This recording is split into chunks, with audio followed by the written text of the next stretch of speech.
Hər kəsə salam.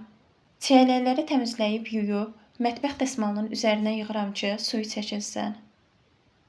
Tam quruduqdan sonra 1 kiloqram çiyələyi ət maşınından keçirib, üzərinə 1,2 kiloqram şəkər tozu əlavə edib, gür istilikdə olan piltənin üzərinə qoyuram.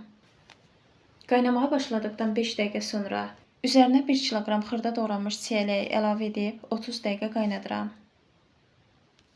30 dəqiqə qaynadıqdan sonra üzərinə 2 xörək qaşığı limon şirəsi əlavə edib qarışdırıram və 5 dəqiqədə qaynayır, cem hazır olur. Cemin bişmə müddəti çiyələklərdən asılı olaraq fərqli ola bilər.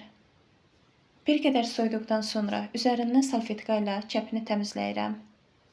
Tam soyuduqdan sonra isə bankalara yığıb, əvvəlcə üzərindən salfetka örtürəm, sonra isə qapağını bağlayıb sərin yerdə saxlayıram. Hələlik.